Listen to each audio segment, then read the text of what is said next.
नमस्कार। यो हो टेलिभिजनको विशेष सन्दर्भमा म यहाँहरूलाई हार्दिक स्वागत गर्दछु। जीवराम भण्डारी आज यहाँहरू सामुन्ने उपस्थित हुनुहुन्छ। देवेष्टा उहाँ राजनीतिक विश्लेषक हुनुहुन्छ। कोरोना भाइरस अर्थात् कोभिड-19ले संसारलाई यति आतंक मचाएको छ, मानिस त्राइमाम छन्। यस सँगसँगै संसार जुन अवस्थाबाट गुज्रेको छ, नेपाल पनि अछुतो छैन। फलत नेपाल जस्तो विपन्न देश, आश्रित देश भन्छु म, विभिन्न दात्री देश राष्ट्रहरू निकायहरूको सहयोगमा र रेमिटेन्सले चल्नुपर्ने चलेको हाम्रो त्यस्तो अवस्था कायम भएको देश, विश्वमा आउन सक्ने यो मन्दी र यसले पार्ने नकारात्मक प्रभाव, यस सँगसँगै नेपाल आगामी दिनमा कसरी सर्भाइभ गर्न सक्ला, एक यससँगै अहिले तत्काल समाजमा जुन खालको अप्ठ्यारो अवस्था सिर्जना हुँदैछ, भाइचाराको सम्बन्ध अलि दूरी कायम गर्नुपर्ने स्थिति पैदा भएको छ कोरोना भाइरसका कारण। यस सँगसँगै आर्थिक सङ्कट जुन उत्पन्न हुन्छ र त्यसले नेपालको राजनीतिमा अनि तमाम विषयमा कस्तो परिवर्तन ल्याउला, दबाब कुन ढङ्गको पर्न सक्ला, यस सँगसँगै उहाँसँग आज म समग्रमा कोरोना भाइरस अर्थात् कोभिड-19 र यसले पार्ने नकारात्मक प्रभाव र यसले नेपाल जस्तो देश राजनीतिक प्रशासनिक सबै हिसाबले बडा कमजोर संयन्त्रहरूले कुनै न कुनै ढङ्गले ड्राइभ गरेको हो, नेतृत्व प्रदान गरेकै मान्दा पनि भयो, त्यस्तो संयन्त्र थेग्न सक्ला, भोलि कस्तो दबाब पर्ला, विश्लेषणात्मक र केही सूचनामूलक कुराकानी गर्नेछु। सर्वप्रथम म उहाँलाई स्वागत गर्छु। स्वागत छ यहाँलाई। धन्यवाद। अब म विषयमा कसरी प्रवेश गरेँ भने, हुन त मानिस त्राइमामको अवस्थामा छन्, एकदम तनाव पनि छ। ओहो, जिन्दगी के हुने हो कि नरहने हो, मानव जातिकै अस्तित्वमाथि पनि प्रश्न उठाएर कतिपय मानिसहरू यसरी पनि प्रश्न गर्न थालेका छन्। सवाल के रह्यो भने, तर पनि जीवन त चल्नुपर्छ, समाज चल्नुपर्छ, यो हाम्रो मान्यता हो। मानव जाति सम्पूर्ण प्राणी जगतको रक्षाको बारेमा हामीले सोच्नुपर्ने हुन्छ। कोभिड-19ले संसारमा, म पछिल्लो तथ्याङ्क अलिकति म बताउँछु, तत्पश्चात विषयमा म प्रवेश गर्छु। 30,844, यो तपाईँ र म कुराकानी गर्दासम्म त्यति जति मानिसले मृत्युवरण गरेको अवस्था छ। 6,64,924 मानिस सङ्क्रमित भएका छन् संसारभर, अनि झन्डै 1.5 लाख जति निको भएर घर फर्केको यो सुखद अवस्था पनि छ। नेपालको सन्दर्भमा 5 जना सङ्क्रमित अहिले पनि उपचारको क्रममा हुनुहुन्छ, 1 जना आइसोलेसनमा हुन्छ, 1 जना उपचारबाट घर फर्कनु भएको स्थिति छ। लकडाउनको अवस्थामा देश छ, छिमेकी देशहरू पनि परेशान छन्, पश्चिमाहरू पनि परेशान छन्। अब सवाल रह्यो हाम्रो, हामी आश्रित मुलुक, दात्री निकायहरू, दाता राष्ट्रहरूबाट चलेको देश, उनीहरूले सहयोग अब घटाउँछन् या पुरै निषेध गर्न सक्ने सम्भावना पनि छ। यस्तो अवस्थामा हाम्रो मुलुकलाई के इम्प्याक्ट पर्ला, हाम्रो सामाजिक संरचनालाई के होला, मैले यहीँबाट सुरु गरेँ। कृपया। जीवरामजी, परिस्थितिको जटिलता तपाईँले भनिसक्नु भएको छ, राखिसक्नुभयो। परिस्थिति गम्भीर छ, विश्वव्यापी महामारी हो। हुन त यो अब संयोग मात्रै हो कि जे भनौँ, 1720 मा, 1820 मा, 1920 मा र 2020 मा लगातार 4 वटा शताब्दीमा हरेक 2020 मा विश्वको महामारी विश्वमा फैलिएको छ र लाखौँ करोडौँ मान्छेले ज्यान गुमाएका छन्। यसपालि हामी अपेक्षाकृत न्यून क्याजुअलिटीमा छौँ। हामी केही हजारमा अहिलेसम्म सीमित भएका छौँ, त्यो पनि अलिकति केयरलेसनेस गरिदिएको कारणले। जस्तो नेपालकै मामलामा यदि हेर्ने हो भने, नेपाललाई अहिले एकमात्र अन्तर्राष्ट्रिय हवाई अड्डा हुनु ब्लेसिङ इन डिस्गाइज भएछ, दुर्भाग्यमा वरदान भएछ। यो कस्तो अवस्था छ भने, हाम्रो यो जुन 5 जना सङ्क्रमित अहिलेसम्म फेला परेका छन्, आइडेन्टिफाई भएका छन्, त्यो 5 जना विदेशबाट आएका आइडेन्टिफाइड भएछन्। त्यो सारा सङ्क्रमित अहिलेसम्म बाहिरबाट सङ्क्रमण लिएर आएका व्यक्तिहरू हुन्। नेपालभित्रै सङ्क्रमित भएको अहिलेसम्म फेला परेको हाम्रो छैन। आन्तरिक देखिएन, त्यो एउटा राम्रो पक्ष। अब कोरोनाको बारेमा के भन्छ भने यो हवाईजहाजमा चढेर आउने बिमारी हो र सडक मार्गबाट फैलिन्छ। हामी कहाँ लकडाउन गरिएको अवस्था त छ, तर लकडाउनभन्दा पहिले अब हामीले अन्तर्राष्ट्रिय हवाई अड्डामा यसलाई स्क्रिनिङ गर्न सकेनौँ, अनि यो भित्र छिरेर आइडेन्टिफाई भएछ। यो आइडेन्टिफाई भएका व्यक्तिहरूबाट सडक मार्ग हुँदै कति ठाउँ अहिलेसम्म पुगेको छ त्यो अहिले आइडेन्टिफाई हुन सकेको छैन। सम्भवतया अर्को सातामा त्यो विवरण आउनेछ। यो टेक्निकल विषय भएकोले यसमा म धेरै गम्भीर कमेन्ट गर्न सक्दिनँ, तर मेरो अहिलेसम्मको मैले जुन यस सम्बन्धमा जानकारी प्राप्त गरेको छु त्यसअनुसार अर्को सातासम्म हाम्रो देशमा सङ्क्रमितबाट सङ्क्रमित कतिजना भएछन् त्यो आइडेन्टिफाई भइहाल्छ। अब जहाँसम्म नेपालको आर्थिक विषयलाई ध्यान दिने कुरो हो भने यो गम्भीर विषय छ, किनभने अमेरिकाको जिडिपीमा 24% भन्दा बढीको ह्रास आउने अहिले नै अट्कल काटिएको छ। त्यो भोलि के होला भन्न सकिन्न। लगभग यही अवस्था हरेक देशको छ। फेरि एउटा चिज के हुन्छ भने अहिले राजनीति अलि मत्थर देखिएको छ, तर यो फेज सम्पन्न हुनसाथ फेरि political establishment, political tug of war आफ्नो ठाउँमा फर्किनेछन् र त्यति बेला त्यो विश्वको सन्दर्भमा मात्रै भन्नुभयो कि त्यो नेपालको त्यो त अभियसली नेपालमा पनि फर्किनेछन्। अब नेपालमा हामी फेरि पछि यस विषयमा पहिले विश्वकै यदि हेरौँ भने अब जस्तो महाशक्ति बन्ने होड जुन जारी छ पहिलेदेखि त्यो फेरि निरन्तरता लिन्छ। त्यो निरन्तरता लिँदाको अवस्था के होला र त्यसको प्रभाव नेपालमा कसरी पर्ने हो, किनभने हामी आफ्नो जिडिपीबाट आफ्नो खर्च चलाइरहेको छैनौँ। हाम्रो आन्तरिक उत्पादनले हामीलाई धानेको छैन। हामी दान दातव्य लगायत विभिन्न प्रकारका रेमिटेन्सहरूबाट हामी आफ्नो खर्च गुजारा गरिरहेछौँ। त्यस अवस्थामा अब गल्फ कन्ट्रिजहरूमा हाम्रो म्याक्सिमम रोजगारीहरू छन्। 45 लाख वैध ढङ्गले मन्त्रीजीकै भनाइअनुसार श्रम मन्त्री भन्दै हुनुहुन्थ्यो, वैध ढङ्गले 45 लाख गल्फ कन्ट्री खाडी देशहरूमा बस्छन्। 45 लाख।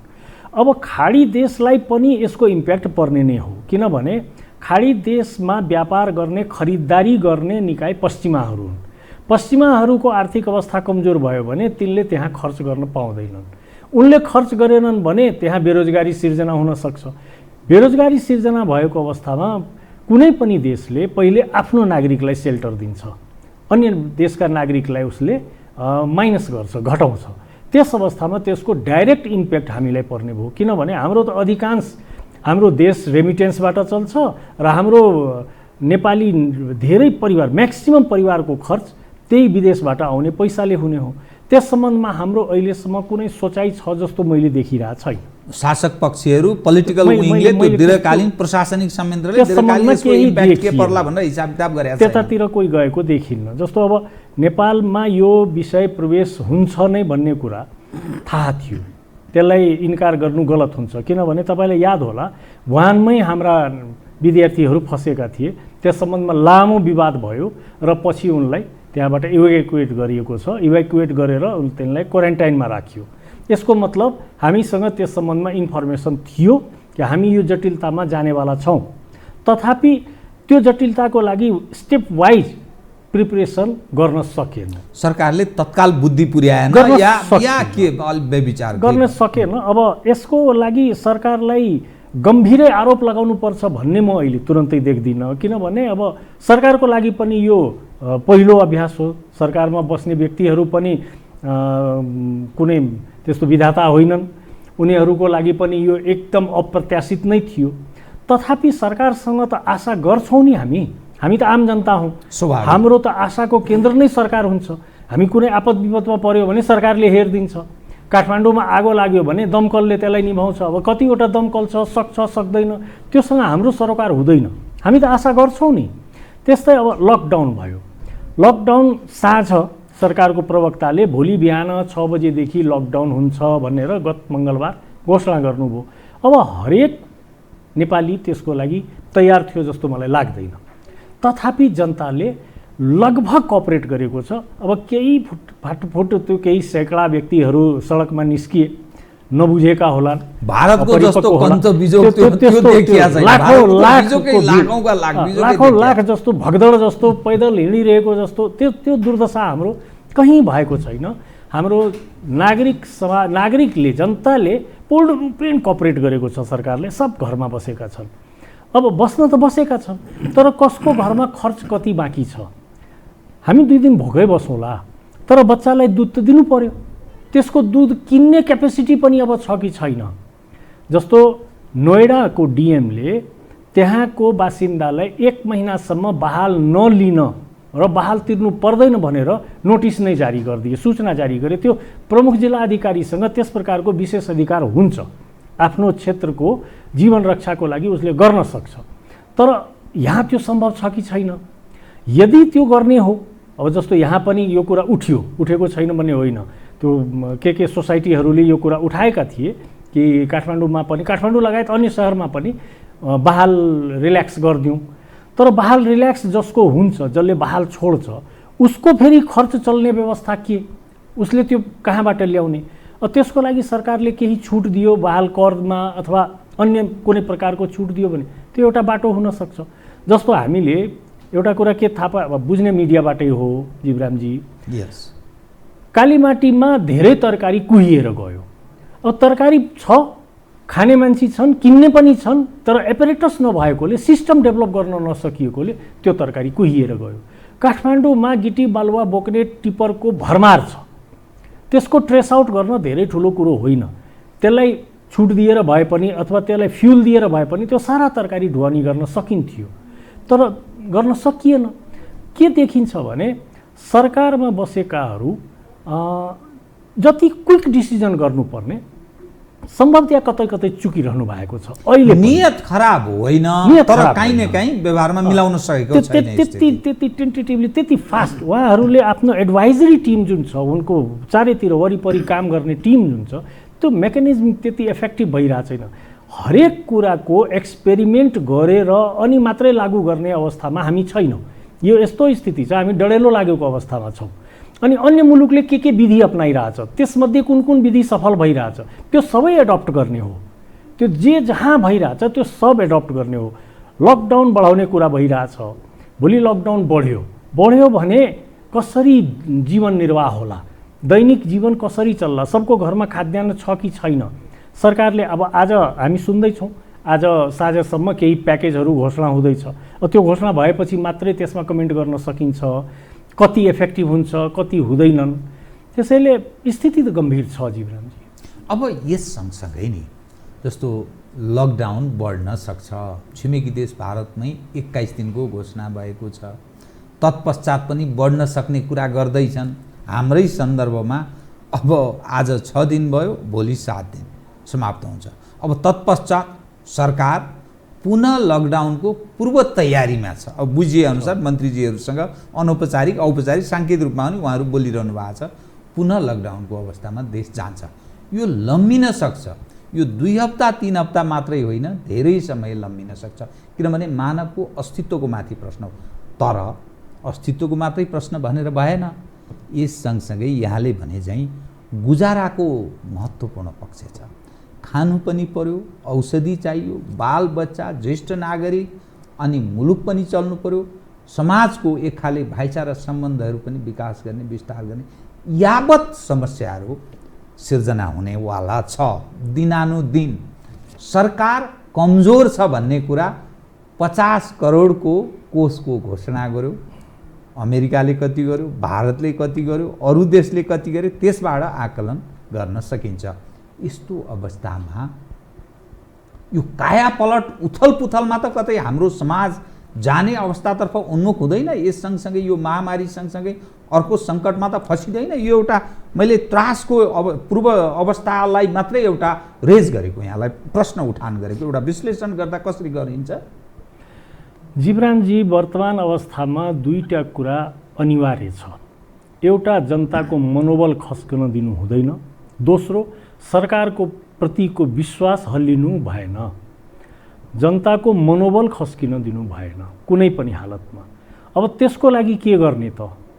तपाईँ हेर्नुभयो भने चाहे चीनको राष्ट्रपति जिनपिङ होस्, रुसको राष्ट्रपति पुटिन होस्, भारतको प्रधानमन्त्री मोदी होस्, अमेरिकाको राष्ट्रपति ट्रम्प होस्, इङ्ल्यान्डको प्रधानमन्त्री बोरिस जोन्सन होस्, दैनिक रूपमा आफ्ना जनतासँग डायलग गरिरहेछन्, कुरा भनिरहेछन्, परिस्थिति भनिरहेछन्, डेली अपडेट गरिरहेछन्। हामी कहाँ त्यसको ग्याप छ? हामी कहाँ जोसुकैले बोलिरहेछ, पार्टीका नेताले पनि बोलिदिन्छन्, प्रशासनका व्यक्ति पनि बोलिदिन्छन्, मन्त्री पनि बोलिदिन्छन्। त्यति मात्रै होइन, जनता र नेताबीचको दूरी बढ्दैछ, त्यो सम्पर्क विस्तार हुन सकेको छैन। त्यो पोलिटिकल साँच्चै भन्ने हो भने स्थानीय तहमा पनि कुनै भूमिका सुन्ने कहीँ कतै उनीहरूको भूमिकै छैन, खासै छैन। अब कतिपय मेयर साहबहरूले मैले चामलको बोरा यसरी गरिबको घरमा दिइरहेको फोटो हालेर अनलाइनमा आफ्नो विज्ञापन गरिरहेको देखेँ। ठिकै छ, बरु त्यो विज्ञापनकै नाममा भए पनि गर्दा हुन्छ, ठिकै छ, त्यो विज्ञापन गरेर पनि दियोस्।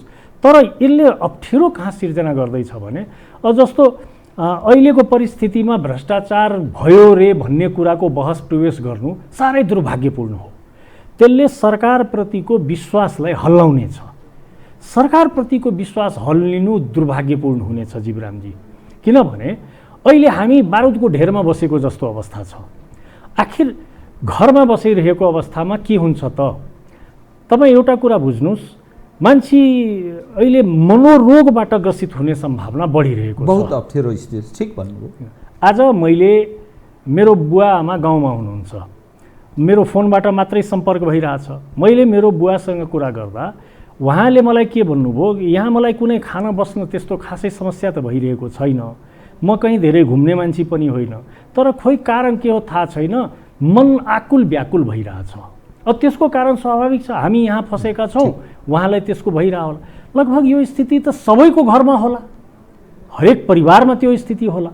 त्यो मानसिक अवस्था बिग्रिँदै जाँदा अथवा मानसिक तनाव बढ्दै जाँदा आफ्नो घरमा खानेकुरा घट्दै गयो भने मानसिक तनाव थपिनेछन्। बच्चाको स्थिति बिग्रियो भने मानसिक अवस्था बिग्रिनेछन्।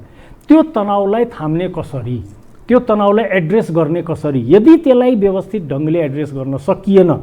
मैले अस्ति प्रधानमन्त्रीको सल्लाहकार विष्णु रिमालजीको मैले एउटा अन्तर्वार्ता पढेँ, जसमा उहाँले के भन्नुभएको छ भने अब सबैले खानेकुरा सरकारले पुर्याउन नसक्ला, तर हाम्रो त समाजको एउटा छ, हामी चाहिँ छरछिमेकमा यसरी दिएर नै चलाउँछौँ। उहाँले पहिले सरेन्डर गरिसक्नुभयो होइन।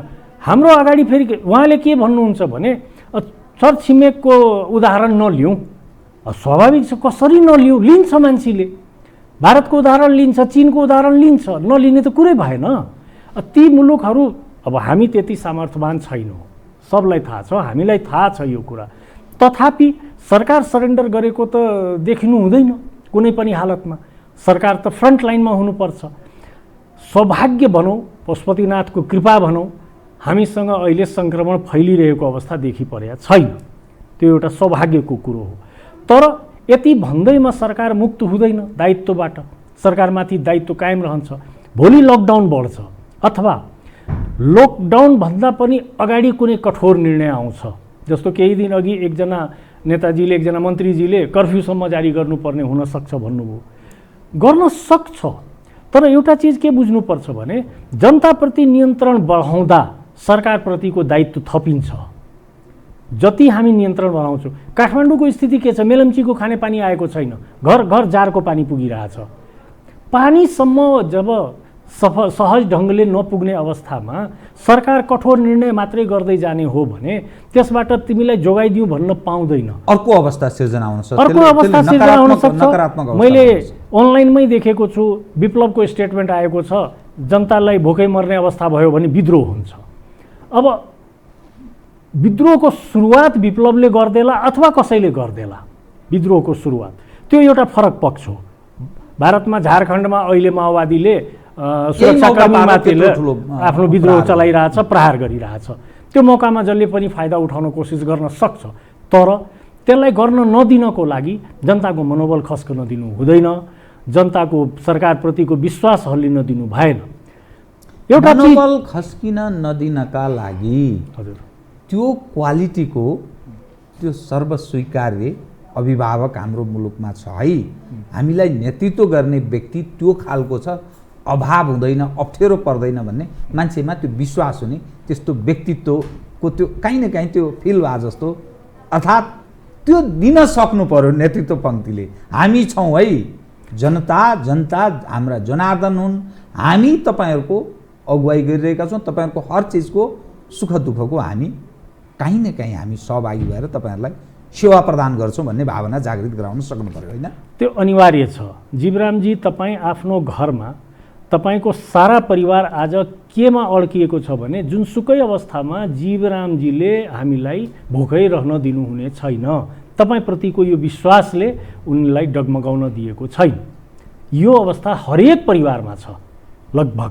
निश्चय नै। के नेपाल सरकारप्रति यही विश्वास नेपाली जनतामा छ त? एउटा प्रश्नको रूपमा, यो प्रश्नको रूपमा आइरहेछ। अब यसलाई राजनीतिक दृष्टिकोणले लिएर नगए पनि नजाउँ, राजनीतिक मामलामा लिएरै नजाउँ, तथापि सरकारको तर्फबाट जथाभावी स्टेटमेन्ट्सहरू आउनु ठिक छैन। जस्तो एउटा कुरामा कहाँ अहिलेसम्म गडबड सुधार कहाँ जरुरी जस्तो देखिन्छ। जस्तो म क्याटेगोरिकली राख्छु भने यो परिस्थितिलाई पार गर्नको लागि उपप्रधानमन्त्रीको नेतृत्वमा उच्च स्तरीय एउटा समन्वय समिति बनाइएको छ।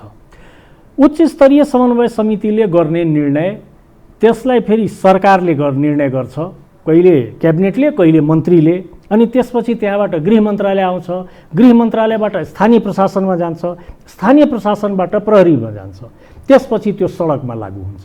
यो सारा यो काउन्टडाउन गर्दा मिनिमम धेरै स्पिडमा गरियो भने 4 to 5 आवर्स कम्तीमा लाग्ने गरेको छ। तर स्थिति के छ त, जस्तो हिजो नै न्यूनतम खोलिएको भनेर एउटा निर्णय भएर आयो। अनलाइनमा पनि प्रतिष्ठित पत्रिकाहरूको अनलाइनमा त्यो समाचार आयो। आएपछि जनतालाई के फिल भयो भने अब अहिले त्यसमा के एउटा थियो भने समूहमा भिडभाड नहुने गरी किराना सामान अथवा फलफुल तरकारीको पसलमा सामान किन्न पाउने छ भनेर त्यो डिसिजन आयो। जनता गइहाल्यो सडकमा, हाम्रो त डिसिजन भयो, सरकारले छुट दियो हामीलाई। उता प्रहरीसँग त्यो डकुमेन्ट आएकै थिएन, प्रहरीले धमाधम त्यो एउटा ठुलो राखेको छ त्यसबाट समातेर लगेर क्वारेन्टाइनमा राख्न सुरु गर्यो। यस प्रकारको कन्फ्युजनको स्थितिले सरकार र जनताको बिचमा असमझदारी बढाउने हो। अहिलेको अवस्थामा के छ भने सरकार मेरो हो भन्ने मलाई विश्वास हुनुपर्छ, मलाई परेको बेला सरकार मेरो साथमा उभिएको छ भन्ने मलाई विश्वास हुनुपर्छ। म भोकै मर्दिनँ। अब एउटा स्टेटमेन्ट मात्रैले पुग्दैन। यहाँले ठिक भन्नुभयो। अब म कुन विषयमा यहाँसँग उठान गर्छु भने नि, यो देशमा सरकार छ, लोकतान्त्रिक सरकार छ, गणतन्त्र छ, या कुनै सिस्टमका मानिस छन्, यी सारा कुरा, संविधान छ, यी सब कुरा बिर्सौँ। तर मानिस त छन्। त्यो मानिस भोकभोकै हुने अवस्थामा त प्रवेश गर्ने सम्भावना यसकारण देखा पर्दैछ, सरकारले जति भने पनि हामी साराका सारा घरमा पुर्याइदिन्छौँ सबै चिज भने पनि कटु सत्य त्यो छैन। यस सँगसँगै आउन सक्ने सामाजिक संरचनामा अनि हाम्रो आर्थिक अवस्थामा अनि हाम्रा छरछिमेकमा आउन सक्ने सङ्कट तपाईँ के देख्नुहुन्छ? जीवरामजी, सरकारको एउटा निर्णय के आयो भने फर इक्जाम्पल भाटभटेनी लगायतका डिपार्टमेन्टल स्टोरलाई घर सामान पुर्याइदिन छुट दियो सरकारले। कतिजनासँग भाटभटेनीको सम्पर्क छ? फेरि एउटा कुरा के छ भने 2000 रुपियाँभन्दा बढीको खरिद गरेपछि मात्रै उसले होम डेलिभरी गर्ने हो। हरेक व्यक्तिले हरेक घरमा मिनिमम 2000 को खरिद गर्छ नै भन्ने ग्यारेन्टी छैन। कुन मेकानिजमबाट त्यो हामीले पुर्याउने? यो कुरामा म मान्न तयार छु कि सरकारको लागि पनि यो अप्रत्याशित हो, त्यसैले सरकारलाई दोषी करार नै गरिदिनुपर्ने अवस्था अहिले भएको छैन।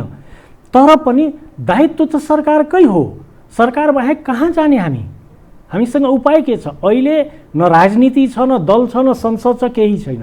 फेरि सरकारले पनि अलिकति मेरो साधारण विश्लेषण के छ भने सरकारी घेरा अथवा संसदीय घेरा, दलीय घेराबाट अलिकति फराकिलो भएर अलि बाहिर पनि गइदिएको भए बढी राम्रो हुन्थ्यो कि? त्योभन्दा बाहिर गएको जस्तो तपाईँलाई लाग्छ कि देखिँदैन? के अहिलेसम्म मलाई लागिरहेको छैन त्योभन्दा बाहिरका दलीय इन्भल्भ गरेको तल्लो तहको स्वार्थमा अझै पनि केही व्यापारीहरूलाई इन्भल्भ गरेर यो सामान खरिदको प्रक्रियामा जोडिएको देखिन्छ। तर पनि समग्र समाजलाई इन्भल्भ गरेर वे आउट लिने अथवा जस्तो हामी देखिरहेछौँ अन्य मुलुकमा समग्र समाजलाई लिएर त्यसमा सरकार अगाडि बढिरहेको छ। को कुन दलको छसँग कुनै मतलबै छैन अहिले। ठिक छ, सरकारले कोसिस त गरिरह होला, तर त्यो देखिनु पर्यो कि मेरो। म अलिकति इतिहास जोड्छु है। 72 सालको भूकम्प, त्यस बेला पनि मानिस बडा आतंकित थिए। त्यस बेला पनि जो जननिर्वाचित जनताका हामी मानिस भन्ने जो राजनीतिक पङ्क्तिका मानिसहरू थिए, ती त्यस बेला पनि जनताका माझमा कतै उपस्थिति दर्शाएन। अहिलेको स्थितिमा म दाबीका साथ भन्छु, स्थानीय तहका जो जनप्रतिनिधि भनिने छन्, केन्द्रले केही न केही काम गर्ने प्रयत्न गरेको जस्तो देखिन्छ। खास गरी उपप्रधानमन्त्रीजीको नेतृत्वमा रहेको त्यो कमिटी र त्यससँग सम्बन्धित मन्त्रीजीहरू केही प्रयासमा लागेको जस्तो नीतिगत निर्णय, तर सुरक्षा संयन्त्रले नै धेरै काम गरेको देखिन्छ। स्थानीय जनप्रतिनिधिहरू भूमिका शून्य, अहिलेसम्म आफूलाई भूमिका देखाउन सकेका छैनन्। अनि सिंहदरबारको अधिकार भनेको छ स्थानीय सरकारले। प्रदेश सरकारले पनि त्यो ढङ्गले प्रभावकारी काम गर्न सकेको छैन। यो विचित्र भएन? लोकतन्त्र भन्ने, जनताको सरकार, जनताको सत्ता भन्ने, दुनियाँ सारा संसारमा नभएको जति स्वतन्त्रता यही देशमा छ भनेर त्यो त्यत्रो ढोल पिट्ने, तर नतिजा त त्यस्तो देखिँदैन त। जीवरामजी, यो सङ्घीयताको कारणले नै यस्तो भइरहेको भन्ने कुरामा म सहमत छैन। किनभने सङ्घीयताले आफ्नो तरिकाले फङ्सन गर्ने हो। वास्तवमा नेपाली राजनीतिमा जुन व्यावसायिकताले धेरै अघिदेखि प्रवेश गरेको छ, त्यसले यो समस्या खडा गरेको देख्छु म। राजनीति गर्ने व्यक्तिहरूमा सेवाको भावना घट्दै गएको छ। त्यहाँ व्यापारीकरण त्यसले त ल्याउँछ अनि जनता र राजनीति गर्ने मानिस त्यहाँ एउटा मानसिकता समस्या आउँछ। यस, त्यहाँ एउटा मानसिकता नै के डेभलप भएको छ भने जनताको सेवा गर्नुपर्छ भन्ने कुरो त्यस्तो खास प्राथमिकतामा पर्दैन। अब चुनावको बेला भोट किन्न सकिन्छ, जाति हुनु पर्यो, अलिकति मसल पावर हुनु पर्यो, चुनाव जित्ने हो, त्यो एउटा व्यापार जस्तो भइदिएको। त्यो व्यापार जस्तो भइदिएको कारणले अहिले के भएछ भने हामी कता कता एउटा भ्याक्युम देखिरहेछौँ। जुन हिसाबमा जनप्रतिनिधि मार्फत कुरा पुग्नुपर्ने हो त्यो हिसाबमा पुगिरहेको छैन। जस्तो एउटा समस्या म के देखिरहेको छु भने यस सम्बन्धमा सचेतनाको जुन कुराहरू सरकारले ल्याउन खोजेको छ त्यो नेपाली भाषामा गइरहेको छ, तर देशको विभिन्न ठाउँमा नेपाली भाषा नबुझ्ने व्यक्तिहरू पनि छन्। त्यहाँको स्थानीय भाषामा त्यसलाई ट्रान्सलेट गरेर अहिलेसम्म प्रसारण गरेको देखिएन। त्यो सोसल साइटहरू मार्फत निजी तौरमा उत्पादन गरेर प्रसारण भइरह होला, नभए त जस्तो मैथिलीमा, अवधीमा, भोजपुरीमा अथवा पहाडका जुन जनजातिका भाषाहरू छन् त्यसमा स्थानीय तहले त्यसलाई प्रसारण गर्न सकेको भए बढी जनचेतना हुन्थ्यो, मान्छे बुझ्न सक्थे। धेरैले बुझ्दैनन् धेरै कुरा। त यो कस्तो देख्छु म भने जनप्रतिनिधिले जुन प्रकारको लगाव अथवा सेवा भाव उनमा हुनु पर्थ्यो त्यो त धेरै अघिदेखि हराएको छ, त्यो त एभोपरेट भइसकेको छ। अनि यो जनताको सरकार, जनताका प्रतिनिधि, जनताद्वारा जनताबाट जनताकै लागि जनताले नै गर्ने जो भनिन्छ नि यो मान्यता, त्यो western political by the people, यो वेस्टर्न जुन मान्यता बोकेको जुन डेमोक्रेसीको अथवा लोकतन्त्र भन्छन् अहिले, लोकतन्त्र जो कुरा गर्छन्, मैले दुईटा उदाहरण दिएँ। लेटेस्ट यो मनोहरामा एकजना बुढी मान्छेको म त्यो सामाजिक सञ्जालमा तस्बिर देखेँ। उहाँ 79 वर्षको हुनुहुँदो रहेछ। उहाँलाई ज्वरो आएको छ, उहाँको खास मान्छे पनि कोही रहेनछन्। ज्वरो आएपछि त्यहाँ के भइरहेको छ भने कोरोना भएको हुनसक्छ, कोही त्यहाँ छुन पनि तयार छैनन्। उहाँ एक्लै हुनुहुन्छ, पीडित हुनुहुन्छ। त्यहाँ कुनै राजनीतिक संयन्त्रले केही काम गरेको छैन, सामाजिक पक्षहरूले पनि काम गरेको छ। एकजना कुनै महिला के नेउपाने थरको महिलाले अलिअलि सहयोग गर्नुभएको छ भनेर आएको छ। हिजो यो हाम्रो यो अनलाइनमै पनि समाचार आएको छ। एकजना बालबालिका, उनको अभिभावक खस्यो, पशुपतिमा दाह संस्कार गर्न ल्याइएको छ। झन्नै 7,000 लाग्दो रहेछ। दाह संस्कार गर्न उनीसँग पैसा छैन, दाह संस्कारमा सङ्कट उत्पन्न भएको छ। त्यहाँ हेरिदिने सरकार छैन, अर्थात् जसलाई अभिभावक भनेर भनिन्छ। यो मैले सामान्य उदाहरण मात्रै दिएँ। यस्ता लाखौँ उदाहरण हुन सक्छ। घर घरमा चुलो नबल्ने अवस्था पैदा हुँदैछ, भोलिका दिनमा झन् बढेर जान्छ। यस्तो पक्षलाई कसरी सम्बोधन गर्ने? यदि सम्बोधन भएन भने यसबाट उत्पन्न हुन सक्ने, किन कटु सत्यलाई त हामीले बोल्नै पर्छ नि, पूर्वाभास सरकारलाई भयो भने चेत्छ कि भन्ने दृष्टिकोण पनि हामी जस्ता मान्छे राख्छौँ। यदि यस्ता पक्षलाई समयमै सम्बोधन गरिएन भने त्यसले ल्याउन सक्ने प्रतिक्रिया के हुन सक्छ? जीवरामजी, समाजमा संवेदनहीनता बढेको अवस्था छ। त्यसको कारण के हो भने नेतृत्वमा बसेकाहरूको जे कार्यप्रणाली हुन्छन्, जे कार्यशैली हुन्छन्, जे चरित्र हुन्छन्, त्यसलाई अनुगमन गरिन्छ। महाभारतमा कृष्णले गीताको उपदेश दिँदा अर्जुनलाई के भनेका थिए भने मैले गर्नुपर्ने कुनै पनि काम यो त्रिलोकमा छैन, मैले चाहे भने भइहाल्छ, तथापि म तिम्रो रथको सारथी बनेर घोडाको रास थामेर बसेको छु। त्यसको कारण के हो भने समाजमा अग्रणी ठाउँमा बसेका व्यक्तिहरूले गरेको काम समाजले अनुसरण गर्छ। मैले कुनै काम गरेनन् भने परेको बेला देवताले चमत्कार गरिदिन्छ भन्ने मान्यता स्थापित हुनेछ र समाज नकारात्मक हुनेछ। हामी कहाँ एउटा दुर्भाग्यवश हामी कहाँ, हुन त सब ठाउँमा लगभग यही स्थिति छ। राजनीति गर्ने व्यक्तिहरू अब एकदम संवेदनहीन हुँदै गइरहेछन्। उनीहरूको आफ्नै प्रकारको जटिलता होला। मैले समाचारमै देखेको थिएँ केही दिन अघि, पर्यटन मन्त्रीजीले कोरोना फ्री नेपाल भनेर उहाँ पर्यटकलाई आमन्त्रित गरिरहनु भएको थियो। अब यसलाई संवेदनहीनता नभनौँ भने के भनौँ त? मैले निजी रूपमा कुनै त्यस्तो नकारात्मक कुरा गर्न खोजेको छैन, तथापि परिस्थिति त आकलन गर्न सक्नुपर्छ हामीले। नेपालको अवस्था के छ? यहाँ जनताले समर्थन दिएर सरकारलाई कम्फर्टेबल मेजोरिटीमा पुर्याएको छ। त्यो एउटा अङ्कगणितीय कुरा हो। संसदमा आश पनि अङ्कगणितीय कुरा मान्छेले, ठिक छ। अब त्यसको पछाडि अन्य कारणहरू पनि थिए, तर त्यसको मेजर रिजल्ट के भएको छ भने स्थिर सरकार छ। सरकारमा भएका व्यक्तिहरूलाई उनको कुर्सी भोलि रहन्छ कि रहँदैन भन्ने कुनै त्रासमा बस्नुपर्ने अवस्था छैन। त्यो नभएपछि उनीहरू निर्णय गर्न स्वतन्त्र छन्। स्वतन्त्र छन् भने जति बेला तपाईसँग अधिकार बढ्छ त्यति बेला तपाईप्रति दायित्व बढ्छ। अधिकारको साथमा दायित्व थपिन्छ। यो सरकारमाथि पूर्ण रूपेण 100% दायित्व छ, कतै भाग्ने मौका छैन। अहिलेको यो वर्तमान अवस्थामा जनताले पूर्ण रूपेण साथ दिएको छ। त्यो 100-200 जना सडकमा निस्कियो भनेर सरकारले हामीलाई मानेन भन्ने कुरा भन्न मिल्दैन। सरकारले, म अहिले घरबाट यहाँसम्म आउँदा मैले देखेँ फाटेफुट कोही एकाध जना कहीँ होला, नभए त पुरा सडक बिरान छ, पसलहरू एकदम बन्द छन्। तर जनताको दैनिकी कसरी चल्ने, यो कतिसम्म भन्ने कुरा हो। कति दिनसम्म चल्ने, कसको घरमा कति दिनको खर्चा छ, यो महत्त्वपूर्ण हो। यसलाई कसरी एड्रेस गर्ने मेकानिजम छैन। मैले भने कालीमाटीमा तरकारी कुहिएर गयो बाँड्ने अवस्थाको लागि कुनै मेकानिजम थिएन। मेकानिजम थिएन। पिपी दिन सक्ने अवस्था छैन। डाक्टरलाई पर्सनल प्रोटेक्सन इक्विपमेन्ट दिन सक्ने अवस्था छैन।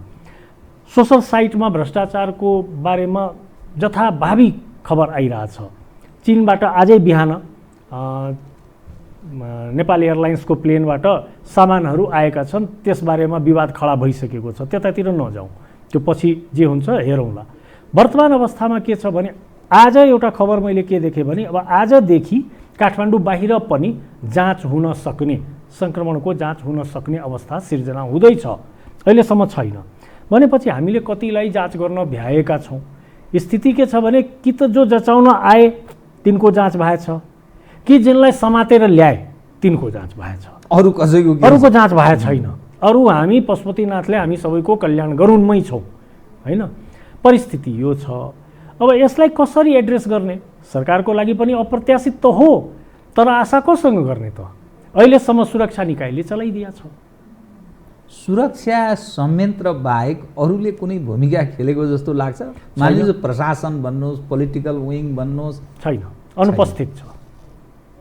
यस्तो यो जुन सङ्कटमा हामी फँसेका छौँ, एक अर्काबीच समीप भएर सडकमा गएर दबाव सिर्जना गर्ने अवस्था पनि यो होइन। सरकारमा बसेकाहरूको पनि काहीँ न काहीँ अलिअलि समस्या छ। आन्तरिक लडाइँ एक खाले छ, यसै बेला हेरौँ त यसको भन्ने दृष्टिकोण पनि होला, त्यहीँभित्र होला। भोलिका दिनमा के समस्या आउन सक्ने सम्भावना तपाईँ देख्नुहुन्छ? मैले राजनीतिक हिसाबले यो विषयलाई उठान गरेँ, यहाँ एउटा राजनीतिक विश्लेषक पनि भएको हुनाले कृपया। अब हेर्नुहोस्, यहाँ नेकपाभित्रको आन्तरिक द्वन्द्व हामी सबैलाई थाहा छ। अब त्यसका विभिन्न आयामहरू छ। वामदेवजीको प्रकरण छ। अब अहिले यो मेडिकल इक्विपमेन्ट्समा करप्सनको कुराहरू आइ नै सक्यो। अन्य ललिता निवास लगायतका विभिन्न प्रकरणहरू सब यो छँदैछ। मेडिकल इक्विपमेन्टको कुरालाई चाहिँ कसरी पनि जोडिरहेछन् भने ओलीजी माथिको सिधा प्रहार त्यही पार्टीभित्रकै एउटा विङले पनि ठ्याक्कै यो जो आम्ने सामने लडाइँ हुनेवाला छ यो अवस्था सुध्रेपछि त्यसैको उपजको रूपमा पनि कतिपयले चाहिँ विश्लेषण गर्ने त्यसरी पनि गरिएको। त्यसपछि त्यही हुने हो। यो राजनीतिक व्यक्तिहरूमा एउटा परिस्थिति अहिलेसम्म के छ भने कहीँ पनि कुनै पनि राजनीतिक व्यक्ति, त्यो विश्वभरि नै छ, कसैको पनि चरित्रमा सुधार अथवा संवेदनशीलता बढेको अथवा मानवीयता बढेको कुराहरू त्यसबारेमा कुनै गलतफहमी पाल्नु जरुरी छैन। त्यस्तो कुनै भ्रममा नबसे हुन्छ। कहीँ कसैमा त्यस्तो केही भए छैन। र राजनीतिमा सबै अहिले बसेर त्यो गलत त्याउने स्वाभाविक पनि हो है, किनभने प्रतिस्पर्धामा आन्तरिक प्रतिस्पर्धा होस् या फरक अलग पार्टी बीच होस्, अप्ठ्यारो परेको बेलामा गलत त्याउने। अब अस्ति नै एउटा खबर आयो, प्रति सत्य छ, हर्षन महतो सुनिया छैन, मिडियामै देखेको, रामचन्द्र पौडेलजीले अहिलेको अवस्थामा राष्ट्रिय सरकार बन्नुपर्छ भनिदिनु भयो। अब उहाँले किन भन्नुभयो? अब त्यही त, अब रामचन्द्र पौडेलजी जस्तो व्यक्तिले पनि तृष्णा राख्नुहुन्छ भने त बाँकी को छ त? अब उहाँभन्दा सिनियर को? सिनियर मोस्ट व्यक्ति हुनुहुन्छ उहाँ।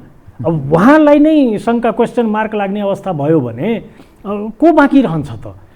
भन्नुको मतलब के भने राजनीति गर्ने व्यक्तिहरू बाहिर जे भने पनि उनीहरू आफ्नो चिन्तन आफ्नो ठाउँमा यथावत जारी राखेका छन्। यो सबको खेल चलिरहेको छ। कस्तो देखियो भने स्थिर सरकार छ पनि भनियो, सिस्टममा हामी प्रवेश गऱ्यौँ, संविधान जारी भयो, संविधान सभाबाट संविधान पनि जारी भयो, 70-75 वर्षदेखिको जनताको सपना पनि साकार भयो पनि भनियो। तर अस्थिरताको बिउ पनि यो निरन्तरता छ, जो विगतमा जुन बेला जस्तो थियो, विगतमा त्यो अल्पमतको सरकार हुँदा जुन अवस्था थियो अहिले पनि त्यो अवस्था त विद्यमान छ। यसको अर्थ काहीँ न काहीँ खोट अरू पनि पक्ष छ, समस्या अरूमा पनि छ भन्ने अर्थ लाग्यो कि सिस्टममै समस्या छ? सिस्टममा समस्या छैन। वास्तवमा सिस्टम भन्नाले के? सबभन्दा जटिल प्रश्न यो। सिस्टम दुई प्रकारले डिफाइन गर्नु। एउटा सिस्टम जुन हामी पढ्छौँ राजनीति शास्त्रमा, जस्तो कि बहुदलीय सङ्घीय लोकतान्त्रिक गणतान्त्रिक व्यवस्था हामी अहिले चलाइरहेछौँ, संसदीय व्यवस्था, यो सिस्टमको नाम हो। एउटा यो भयो। अर्को चाहिँ यो सिस्टम बाहिरी दुनियाँमा सिस्टम जसलाई भन्छ यो यही हो, सिस्टम यही हो। तर अपरेटिङ सिस्टम जुन हुन्छ, वास्तवमा काम गर्ने सिस्टम त्यो हो। जनतालाई अपरेटिङ सिस्टम चित्त नबुझेर जनताले परिवर्तन गरेको थियो। दुर्भाग्यवश हामीले सिस्टमको नाम परिवर्तन गर्दै गयौँ, अपरेटिङ सिस्टम त यथावतै छ। एउटा म उदाहरण दिएँ है त, मैले यो वेस्टर्न डेमोक्रेसी र अरू ढङ्गको विषयसँग तुलना गरेँ। कोभिड-19 यसैको सन्दर्भमा चीनको वुहानमा कम्प्लिट उनीहरू नियन्त्रण गर्न सके, तर अमेरिका भयावह छ, युरोपियन कन्ट्रीहरू भयावह अवस्थामा छन्, इभन सिङ्गापुरमा पनि कन्ट्रोल गर्न सक्यो। कतिपय मानिस, यो अहिले राजनीतिका पण्डितहरूको एउटा छलफलको विषय छ, त्यो सिस्टम चाहिँ काहीँ न काहीँ अलिक कठोर प्रकृतिको हुँदा रुलर स्ट्रङ भइदियो भने, अथवा सिस्टमकै कारण पनि त्यहाँ सहज बन्यो, तर उनीहरू जुन सिस्टम अवलम्बन गरिरहेका छन् यस्तो क्रुसियल बेलामा नसकिँदो रहेछ है। त्यसकारण बृहत्तर हितको सवालमा यो सिस्टम कहिलेकाहीँ उपयुक्त हुँदो रहेछ भनेर त्यसरी पनि राजनीतिका पण्डितहरूको यो एङ्गलको पनि यसरी पनि विश्लेषण गरेको देखियो के। त्यसकारण कतै हाम्रो त्यो सिस्टममै खोट बृहत्तर हितका लागि, व्यापक जनहितका लागि त्यो पनि पक्ष हो कि भनेर पश्चिमा र चिनिया मोडल अनि सिङ्गापुरकै पनि कुरा गर्न सकिन्छ। यो पक्ष पनि हो कि भन्ने मात्रै मेरो एउटा रेजी। चीनले कन्ट्रोल गरेको देखा परेको छ। हालाकि चीनमा फेरि सङ्क्रमणको केही केसहरू, नयाँ केसहरू पनि आएको छ। तर सँगसँगै एउटा चिज के हेरौँ भने कम्प्लिट डेमोक्रेटिक कन्ट्री भएको सिङ्गापुर र साउथ कोरियाले पनि कन्ट्रोल गरेको छ। त्यसैले सिस्टमको कारणले मात्रै कन्ट्रोल भएको छ भन्ने कुरा पूर्णतः प्रमाणित हुँदैन। चीनमा कम्प्लिटली सरकार नियन्त्रित सिस्टम छ, परिचालनलाई अलि सहज बनाउँछन् उनीहरू, अनि उनीहरूले उनको अलिकति इफेक्टिभ तेजीमा हुन्छन्। त्यसको लागि उनको के छ भने अब भूगोल पनि ठुलो, जनसङ्ख्या पनि ठुलो, अलिक कडा ढङ्गले नियन्त्रण गर्छ, छिटो नियन्त्रित हुन्छ। वेस्टर्न कन्ट्रिजहरूको स्थिति के छ भने त्यहाँ डेमोक्रेटिक प्याटर्न भएकोले अत्यन्त कडा ढङ्गले प्रस्तुत हुन अलिक गाह्रो छ। त्यसको क्षति अहिले पुगेको त छ, तर त्यहाँ एउटा ठुलो कमजोरी पनि भएको थियो। वास्तवमा विश्व स्वास्थ्य सङ्गठनको चिफले एउटा ट्विट गरेको थियो कि यो corona virus human to human यो ट्रान्समिट हुँदैन। त्यसले ठुलो गम्भीर परिणाम दिएको छ। सबभन्दा जटिल जुन फेरि वेस्टर्नहरूको कस्तो हुन्छ काम गर्ने तरिका, उनीहरू युएन र युएनका संस्थाहरूमा प्रति अगाध विश्वास राख्छन्। र हामी जस्तो छैन। उनको फेरि गभर्मेन्ट पनि त्यस्तो छ, उनको गभर्मेन्टले बोलेपछि गर्छ र जति गर्छ त्यति मात्रै बोल्छ। हाम्रो कस्तो छ भने अब हाम्रो त सपना देख्नुपर्छ भन्ने कुराहरू पनि छन् नि त। त्यो ठिकै छ, कहिलेकाहीँ त्यो पनि ठिकै हुन्छ। तर उनको र हाम्रोमा अलिकति डिफ्रेन्स कहाँ आयो भने वेस्टर्नहरूले के देखे, विश्व स्वास्थ्य सङ्गठनको चेयरम्यानले ह्युमन टु ह्युमन यो सर्दैन भनिसकेपछि त्यसमा विश्वास गरे। त्रुटि भयो। इटलीमा त्यो जुन ब्लास्ट भएको छ, इटलीमा गभर्मेन्टले लकडाउन गर्न खोजेकै थियो, तर अपोजिसनले यही पोइन्ट उठाएर त्यो लकडाउन गर्न मानेन, लकडाउनलाई अस्वीकार गरियो संसदमा। त्यो होइन, विश्व स्वास्थ्य सङ्गठनको चेयरम्यानले नै भनिरहेछ। अभियसली अब निस्सन्देह त्यो सिस्टमसँग जोडियो नि त यो विषय। त्यो जोडिँदा पनि सिस्टमसँग जोडियो, तर प्रब्लमको कारण त फेरि फरक, त्यो इन्फर्मेसन मिसलिड गरियो के। अब यसमा के भन्न सक्छ एउटा चिज भने, एउटा तपाईँ भन्न सक्नुहुन्छ कि आर्मीमा त दुनियाँको कुनै पनि आर्मीमा यो ट्रान्समिट भएको छैन, त त्यसको मतलब आर्मी रुल राम्रो हो भन्ने त मानिँदैन नि। त्यहाँ एक प्रकारको आफ्नै अनुशासित जीवनशैली छ, तर त्यो समाजको लागि त्यो सम्भव छ कि छैन। अहिलेको 21औं सदीमा कति स्वीकार्य हुन्छ भन्ने होइन, प्रत्येक व्यक्तिलाई सैनिक बनाउन सकिन्छ त? सैन्य अनुशासनमा प्रत्येक व्यक्तिलाई राख्न सकिन्छ त? यो क्वेसन छ, यो प्रश्न हो। त्यसैले सिस्टममाथि नै अविश्वास गर्ने अवस्था त म देख्दिनँ। सिस्टम त अब दुनियाँमा सफल भएकै सिस्टम हो यो, तर के छ भने सिस्टमको अपरेटिङ मेनुअल सही भइरहेको छैन। अब म कार्यक्रमको अन्त्यतिर आएँ कि अब सवाल के रह्यो भने मैले तपाईँसँग विविध विषय उठान गर्दा जो खाडी क्षेत्रमा रहेका ठुलो सङ्ख्याका नेपालीहरू, उनीहरू विस्थापित हुने, स्वदेश फर्कने सम्भावनातर्फ अब उन्मुख रह्यो। रेमिटेन्सले मुलुक चलेको छ, दात्री निकायहरू र दाता राष्ट्रहरूको सहयोगमा यो मुलुक चल्छ। आन्तरिक उत्पादन पनि खास त्यस्तो केही हामीले विकास गर्न सकेनौँ भन्नुहोस्। हाम्रो परनिर्भरता बढोत्तरीमा छ, खाद्यान्न, औषधि, मूलत दुनियाँ तमाम। ती मानिस स्वदेश फर्केपछि अर्को खाले समस्या त सिर्जना हुन सक्दैन। ठुलो तनाव, ठुलो एउटा अप्रिय अवस्था जो हाइसन्चो छ शासकहरूलाई अहिले, त्यो ऊर्जावान शक्ति विदेशमा भएको हुनाले, पलायन भएको हुनाले बडा सहज बनेको छ र आर्थिक पक्ष पनि सहज ढङ्गले गाउँ पनि चलेको छ। भोलि त्यसले ल्याउन सक्ने खतरा चाहिँ के तपाईँ देख्नुहुन्छ कि? विश्लेषण एकदम छोटकरीमा कृपया, म कार्यक्रमको अन्त्यमा आएँ। दुईटा पाटो छ। अब मैले सुरुमै राखेको थिएँ, चीन र अमेरिकाको बीच द्वन्द्व बढ्ने छ। एउटा खबर के छ भने अहिले विश्व बजारमा सेयरको भाउ 40% भन्दा बढी तल झरेको छ र चीनसँग सबभन्दा बढी डिपोजिट भएकोले, सबभन्दा बढी रिजर्भ भएकोले सारा सेयर चीनले उठाइरहेको छ।